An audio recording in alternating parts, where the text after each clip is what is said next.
Bonjour tout le monde! Donc aujourd'hui, on est avec Marie dans mon masque à oxygène et on va parler de gestion émotionnelle. Alors Marie, est-ce que tu peux te présenter déjà? Oui, bonjour à tous. Donc je suis Marie Crouzil, j'ai 32 ans et je suis justement auteure du compte Parentalité Consciente. Donc je suis éducatrice de jeunes enfants depuis 2014, donc ça fait 10 ans. J'ai travaillé en crèche jusqu'à présent. Et cette année, je me suis lancée à mon compte pour justement accompagner les parents en fait dans leur rôle auprès de leurs enfants et surtout à essayer de recréer un lien de confiance et assez fort entre les parents et les enfants. Et également, je fais de la formation en ligne et de la formation pour les équipes de crèche. Trop bien! Et du coup, justement, tu as développé une formation sur la régulation émotionnelle, c'est ça? J'ai créé une formation sur effectivement la théorie du lien d'attachement et comment ça peut influencer en fait le lien entre le parent et les enfants et comment les parents peuvent à partir de ça commencer à gérer un peu les crises émotionnelles et tout ça et réguler effectivement les émotions chez les tout petits. Trop bien! Et du coup, juste pour donc on a 20 minutes ensemble à peu près. Ok, Et si super. vous avez des questions, n'hésitez pas à nous mettre dans le chat Mm. vos questions pour que Marie elle puisse répondre ou moi. Voilà. Ouais. Je te laisserai les lire parce que du coup, comme je suis sur le téléphone, je vois pas encore trop le chat, mais voilà, je te laisserai les lire s'il y a des questions et on y Oui, répond oui, avec plaisir. là je ferai le lien. Du coup, Parfait. Marie, dis-moi alors quels sont les basiques que les parents ils doivent faire attention pour aider justement les enfants à réguler leurs émotions. Je dirais déjà en premier lieu, c'est en tant que parent de savoir aussi prendre du recul par rapport aux émotions des enfants.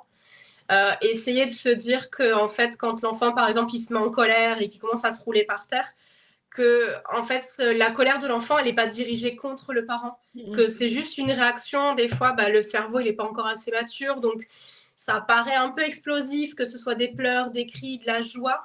Et en fait, se dire que c'est quelque chose que l'enfant ne contrôle pas du tout et que c'est à nous, parents, d'essayer de ok, je prends un peu de recul, je respire un grand coup et en fait, j'essaie de comprendre ce qu'il a mis dans cet état-là.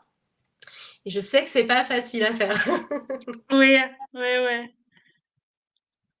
C'est effectivement, je pense que c'est pas facile et peut-être comme tu dis de se dire aussi peut-être que c'est pas contre nous en fait, comme tu as dit au début, parce Oui, que je pense que je sais pas quelle est ton expérience, mais souvent les parents ils prennent ça comme si l'enfant il faisait oui. exprès pour les énerver ou alors que c'est pas vrai.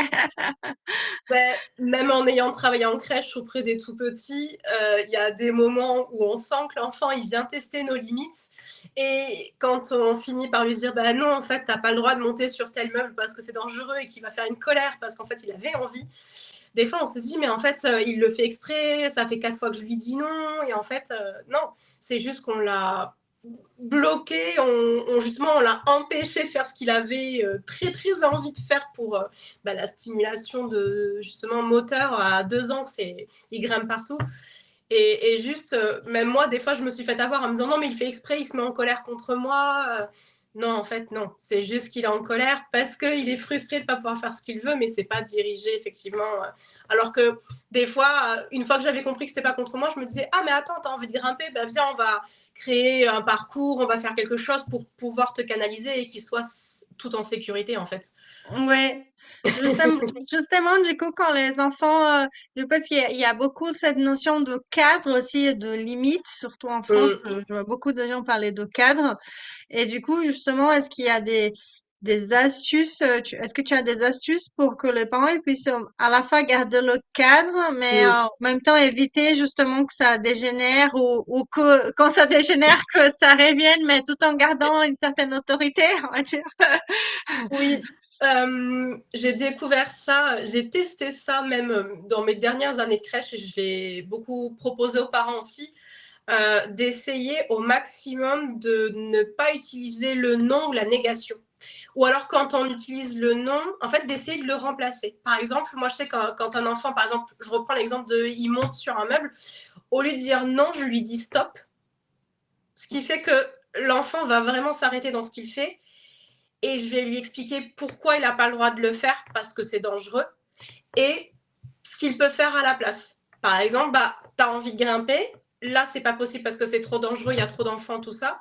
Par contre, moi ce que je te propose, c'est on va faire un parcours moteur avec des modules qui sont en mousse, qui sont beaucoup plus en sécurité. Ou alors, si j'ai pas la possibilité de le faire parce que c'est pas l'endroit ni le moment, qu'est-ce qu'on peut trouver autre chose? Est-ce que se mettre à chanter très fort? Est-ce que se mettre à danser? Est-ce que se mettre à taper? En fait, par exemple, quand les enfants couraient aussi beaucoup dans la crèche, ce qu'on leur disait, c'était stop, arrête de courir. Tu as le droit de marcher. Tu peux marcher vite, tu peux ramper, tu peux faire autre chose, mais dans la crèche, la règle, c'est on ne court pas parce que c'est dangereux, tu risques de glisser et te faire mal. Et c'est pareil pour les parents, quand je leur disais, ils sont par exemple dans un magasin et que l'enfant commence à se mettre à crier, de leur dire stop, ce qui va arrêter le comportement de l'enfant, et après de dire ok, je vois que là, tu as très envie d'avoir tel objet et tout ça. Là, c'est pas possible actuellement parce que, et donner des explications, et dire par contre, ce que tu peux faire, c'est, je sais pas moi, m'aider à aller chercher des pommes, m'aider à faire ça, ou tenir le chariot et me dire quand tu vois, je sais pas, un objet, enfin, voilà, d'essayer de dire en fait ce que les enfants ont le droit de faire, ce qui va faire que l'enfant il va pas rester bloqué sur sa frustration, il aura une possibilité de faire autre chose et surtout de se sentir important et écouté et entendu par le parent. Ah, c'est chouette cette question de cette. J'avais jamais pensé à dire stop. C'est vrai que ça change du non.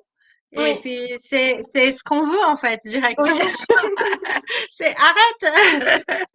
Et c'est compliqué parce que des fois on a encore le réflexe de dire non et puis du coup on dit non stop. On sent que des fois le non, parce qu'il faut quand même dire non à un enfant, mais des fois on sent que les deux combinés ça passe un peu plus facilement que le non tout seul. Oui, et puis souvent, parfois, ce qu'on veut, c'est qu'il arrête, en fait. Donc, c'est un peu plus Exactement. droit au but, quoi. Oui. On va être là net.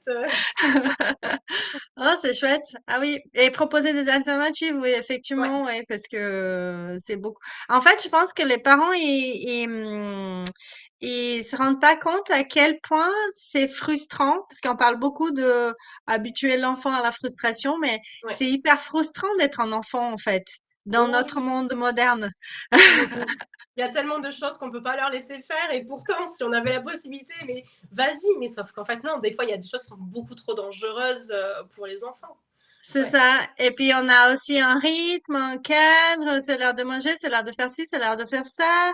c'est Et les ça. enfants, ils sont pas encore dans ce rythme-là. Mm. Donc, beaucoup de, parce que ça me fait, des fois, ça me fait un peu, c'était Carlos Gonzalez. Je sais pas si tu connais cet auteur. Il est vraiment chouette. Et il a un livre où il montrait un peu il racontait l'histoire d'une petite fille de 3 ans, je crois. Et du coup, toutes les frustrations, parce qu'il disait, vous n'avez pas besoin d'habituer votre enfant à être frustré. En fait, il est déjà Il l'est déjà. frustré tout le temps. Il l'est déjà. C'est ce que C'est ça. j'expliquais aux parents de la crèche. Je leur ai dit, mais vous imaginez, il a quelques mois ou juste même pas 3 ans, il faut qu'il se lève très tôt le matin, il faut qu'il aille à la crèche, il faut qu'il supporte les autres enfants alors qu'on sait très bien qu'au niveau du cerveau et de leur comportement, ils ne sont pas en capacité. Il faut qu'ils arrivent à partager un adulte avec je ne sais combien d'autres enfants autour. On leur impose aussi un temps de repas, on leur impose la sieste. Enfin, il y a des choses, on leur impose un rythme déjà dès qu'ils naissent, entre guillemets, et c'est pour ça que nous, des fois, on organisait des journées à la crèche où, en gros, c'était des journées jeux libres, où l'enfant, vraiment, il avait beaucoup plus de choix, beaucoup plus de possibilités, parce qu'on leur dit, mais ils sont frustrés tout le temps, même avec vous, ils ont envie de vous voir toute la journée, sauf qu'ils peuvent pas, et Ah donc ça oui, beaucoup déjà à gérer pour un tout petit de quelques années, ouais.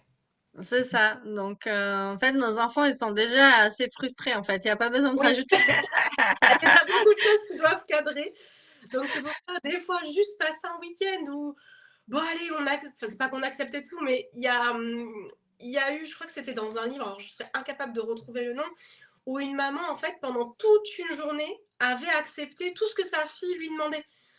Et en fait, c'était juste génial. Bon, il y avait bien sûr quand c'était de l'ordre de la sécurité ou autre chose, elle disait non quand financièrement elle pouvait pas. Mais je trouvais ça génial comme principe de se dire, mais ne serait-ce que, je sais pas, même ne serait-ce qu'une fois par mois ou une fois de temps en temps, de dire oui à tout à un enfant et de le voir s'émerveiller parce que, bah, ouf, je ne Oui, sais c'est pas quel vrai. de l'adulte, il y a aussi moi, quoi. C'est ça. Et Oui, après, il y a la peur aussi, je pense que le parent, ça devienne une habitude, mais les enfants, ils sont très intelligents. Il suffit de dire c'est exceptionnel. Aujourd'hui, c'est une oui, journée exceptionnelle. Donc, c'est ça, c'est ça. Et ils ouais. comprennent tout à fait que c'est la journée, que demain, bah non, les règles elles reviendront, mais ils peuvent tout à fait comprendre, ouais, tout à fait comprendre Mm. ça. Ouais, c'est chouette. Et du coup, ta formation, alors, dis-nous un peu plus, de quoi ça parle, comment ça, qu'est-ce qui fait que ça fait, elle est différente des autres ou qu'est-ce que ça peut apporter? Mais j'ai voulu faire une formation sur effectivement cette fameuse théorie de l'attachement. Parce que ben, moi, déjà, dans ma formation d'éducatrice, je le sais que c'est la base de toute relation entre êtres humains, en fait, parce que même en étant adulte, on le retrouve beaucoup dans nos relations de couple, dans nos relations familiales, nos relations amicales et professionnelles. Et pour moi, c'était une évidence. Et en fait, au fur et à mesure de parler avec des parents, je me suis rendu compte que ben, moi, je l'avais apprise, oui, mais eux n'étaient pas au courant. Et je me suis demandé comment tourner ça de façon à ce que ce soit compréhensible pour tout le monde, parce que tout le monde n'a pas des envies d'apprendre la psychologie de l'enfant. Et donc j'ai fait cette formation donc en ligne en plusieurs vidéos. Il y a une grande partie sur la théorie avec tous les chercheurs, avec même des vidéos explicatives, comme ça reste assez digeste. Et après, j'ai fait sur un peu au quotidien comment on peut repérer, parce qu'il existe des troubles dans l'attachement qui ne sont pas du tout fixes, qui peuvent changer au fur et à mesure. Et en fait, il suffit de mettre des petites choses en place. Et du coup, c'est ce que j'explique dans la formation, c'est quand on repère que finalement, avec mon enfant, je sens qu'il y a quand même beaucoup, beaucoup de tension. Ah, zut, on a perdu. Désolée. Pas de souci. Je me demande donc si là actuellement j'ai quand même un lien fort avec lui, s'il me fait assez confiance et tout ça, parce que la confiance va beaucoup influencer sur le développement plus tard. Et donc j'ai fait plein de vidéos comme ça. Alors dis-moi, parce que ça a coupé, mais est-ce que c'est toujours bon pour toi? Oui, oui, c'est toujours bon pour moi. Ah, allô? Pour moi, c'est bon. Dis-moi si tu me vois toujours, Oui, Jana, parce moi, que je moi je te vois vois. plus rien. Moi, je te vois. Tu m'entends ou pas? Ah, je crois qu'elle nous entend pas. Bon, je vais continuer le temps qu'elle se reconnecte, du coup, Marie. Mais alors, je vais vous expliquer, déjà, je vais profiter qu'elle est pas là pour vous expliquer la différence, en fait, Ah, attendez, parce qu'elle revient. Tac. Je suis vraiment désolée, il y a eu une coupure sur le téléphone et j'ai beaucoup. Je pensais que ça fonctionnait toujours, j'ai continué à parler, mais non, je vois qu'en fait pas du tout. Ça marche. En fait, je t'ai entendu jusqu'à ce que tu me demandes est-ce que tu m'entends et tout, et après tu t'es déconnecté. D'accord, donc c'était bon, Ouais. donc ce que j'ai dit est bien passé. Bon ben génial. Parce que moi c'était tout figé du coup. Ah, ok, chouette. Et du coup, quelles sont les conséquences, par exemple, qu'ils peuvent avoir justement s'il y a des troubles dans l'attachement, au niveau des Euh, émotions ou de l'enfant? il peut y avoir beaucoup d'anxiété. Il y a un trouble de l'attachement qui s'appelle enfin l'attachement anxieux ambivalent. Et en fait, l'enfant, il va créer une relation avec son parent où en fait il ne sait pas jusqu'à quel point il peut lui faire confiance. Donc, il va tout faire pour faire plaisir à son parent et gagner son amour. Et ce qui va le rendre extrêmement anxieux, mais aussi hyper vigilant à les changements de comportement, les changements de ton. Il va être en hyper vigilance avec son environnement parce qu'en fait, il ne se sentira pas assez en sécurité. Il n'aura pas gagné assez de sécurité intérieure. Et du coup, ce qui va faire, effectivement, des adultes complètement anxieux, qui sont aussi beaucoup, beaucoup stressés, beaucoup angoissés et qui vont avoir du mal à vraiment créer une relation avec un partenaire ou avec même ses collègues, des relations vraiment de confiance assez, assez profondes. D'accord, ok. Ah oui, oui, je vois bien un enfant euh, autour de moi qui a ce comportement-là. Oui, Je me dis, mais maintenant je comprends. c'est ça. Et en fait, juste, il y a des petites choses à mettre en place qui après seront simples, mais effectivement, sur le coup, se dire mince, il est hyper anxieux, mais je sais pas quoi faire. Et en fait, voilà, il y a juste un changement de comportement à avoir. D'accord, OK. Et justement, quelle est l'erreur qu'un parent peut faire qui peut amener l'erreur la plus commune, on va dire, que tu vois chez les parents, bien intentionnés, bien sûr. Mais C'est assez difficile parce qu'en fait, c'est pas, sur, un moment donné. En fait, c'est vraiment sur du long terme, sur vraiment de la naissance à de l'enfant jusqu'à, je dirais pas jusqu'à ses 6 ans, mais en fait, c'est vraiment dans les premières années de vie ou si, bah, par exemple, si je reprends l'exemple, de l'anxieux ambivalent, vraiment le terme c'est ambivalent. C'est-à-dire que le parent, en fait, sur du très, très long terme, c'est un coup, je suis, hyper focalisée sur mon enfant, je suis en fusion totale avec lui, c'est beaucoup, beaucoup, beaucoup d'amour et je lui montre énormément et tout d'un coup: «Ah bah non finalement, bon, mais c'est bon, j'ai assez passé de temps avec toi, je prends du recul, je te rejette» et ça vraiment sur plusieurs temps, plusieurs moments, avec justement un changement de comportement très radical qui n'est pas du tout expliqué à l'enfant et qui fait que beh, du coup l'enfant, bah, il se dit: «Bah oui, mais mon parent il m'aime, mais il y a des moments en fait où, beh, quand j'ai besoin de lui, il n'est pas du tout là, présent pour moi, psychologiquement et il peut pas m'aider, donc je suis obligée de me débrouiller un peu tout seul» et c'est ça en fait qui fait l'insécurité, c'est que ce sont des choses qui sont répétées pendant très, très longtemps. C'est pas vraiment que d'accord, sur un moment donné, c'est vraiment sur du long terme, que tout ça se met. d'accord. Et du coup, c'est plutôt à cause d'un manque de communication, c'est ça? Parce qu'on a tous besoin d'un moment pour soi, mais c'est plus comment on l'explique à l'enfant, c'est ça? C'est ça, c'est le manque de communication, mais je pense aussi que c'est, par rapport au vécu du parent. Comment lui, il a vécu son enfance, comment lui, il a vécu sa relation avec son parent. Ça va vraiment venir de là. C'est pourquoi, en fait, essayer de comprendre de pourquoi le parent, sur plusieurs temps, il va rejeter son enfant. Pourquoi est-ce qu'il y a des moments, il a vraiment plus cette connexion avec lui. Bon, souvent, ça se travaille après avec un professionnel, mais voilà, c'est essayer, en fait, en tant que parent, d'essayer de se poser des questions et de faire de l'introspection, ce qui est assez difficile, et de savoir si est-ce que nous, notre sécurité intérieure, elle est vraiment là. Est-ce qu'on a eu une bonne base solide ou est-ce que bah, il va falloir que le parent trouve des astuces pour créer ça et pouvoir la mettre en place après avec son enfant. D'accord, chouette, chouette. Mm. Et c'est un peu la différence entre ce que moi je fais, le coaching de vie, et toi, le coaching parental. C'est que moi, je suis pas coach parental. Je sais pas tout ce que tu expliques là. Bah, j'ai mon expérience des Mm. mamans et puis j'ai lu des livres, mais j'ai pas été formée pour dire aux parents, il faut faire comme ci, il peut avoir ci, il peut avoir ça. Par contre, moi, ce que je veux faire, c'est justement aller voir quand le parent il se rend compte qu'il a un comportement comme ça. Ah, mais ça m'énerve à chaque fois qu'il fait ça et tout et j'arrive pas. Mm. Bah, c'est là où moi je vais venir pour voir d'où ça vient en fait. Qu'est-ce qui s'est passé pendant l'enfance? Quelle est Mm. l'interprétation que le parent il a eue? Et là, on va travailler pour changer ce comportement, mais en changeant l'interprétation et la croyance qui est derrière en fait. Donc, C'est ça. C'est pour c'est, ça c'est que un- c'est hyper complémentaire en fait. c'est ça, c'est complémentaire en fait. Là où moi je peux être bloquée parce que des fois le parent, bah, il a travaillé sur lui et tout, mais le comportement il persiste, il y a un malaise, bah du coup c'est peut-être toi qui dois décoder la relation entre les deux, etc. Et parfois toi où tu vas te sentir bloqué, bah c'est que c'est peut-être plus profond que ça. Mm. C'est plus qu'une question de volonté ou de C'est ça. connaissance. C'est un automatisme quoi. Ah, C'est c'est ça. chouette. Ouais. Et du coup, est-ce que comment ça marche ta formation? Du coup, si les gens ils veulent l'acheter ou qu'est-ce qu'ils doivent faire? Ils peuvent aller sur mon site internet, donc www.parentalitéconsciente.com. Il y a un petit onglet formation et du coup, voilà, la formation est en ligne, donc ils n'ont plus qu'à cliquer sur l'inscription et ensuite ils auront accès à vie, du coup, aux 20 vidéos que j'ai mises en ligne. Comme ça, ils peuvent suivre à leur rythme et pour rendre ça un peu ludique aussi, j'ai mis des petits exercices, des petits questionnaires, voilà. Trop chouette, trop chouette. Et tu proposes d'autres types de services aussi?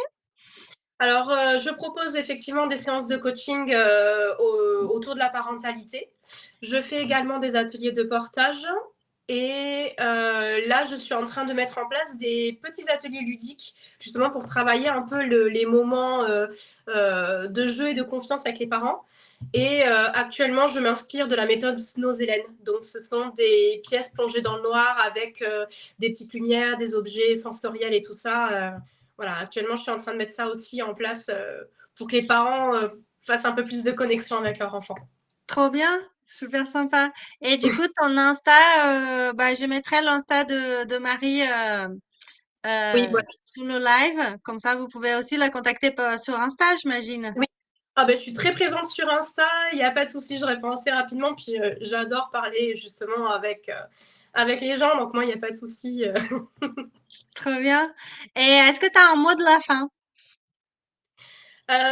Moi, je souhaite vraiment à tous les parents de lâcher les préjugés qu'ils reçoivent de l'environnement, que ce soit autant de leur entourage ou de la société, et en fait de profiter au maximum des petits temps qu'ils passent avec leur enfant comme des grands, grands moments. En fait, chaque instant passé avec son enfant, je leur souhaite vraiment à chaque fois d'en profiter au maximum. Ah oui, ça c'est chouette, c'est un beau conseil. Et moi, j'ai envie d'ajouter, choisissez bien vos batailles. Oh oui, oh oui, Ça sert à rien de se stresser pour tout. oui. Oh, merci beaucoup, Marie. Ben, Et merci. on se retrouve sur les réseaux, du coup. Oui. Bah, merci beaucoup, c'était vraiment génial, merci. Mm. Et si vous avez des questions, n'hésitez pas à les mettre dans le commentaire, comme ça je pourrais. On n'a pas eu de questions là, mais si vous avez des questions, n'hésitez pas à les mettre dans les commentaires, comme ça je pourrais transmettre à Marie qui répondra. Oui, avec plaisir. Bon bah merci et à la Bah, merci prochaine à toi. du coup. Bye. Bye bye.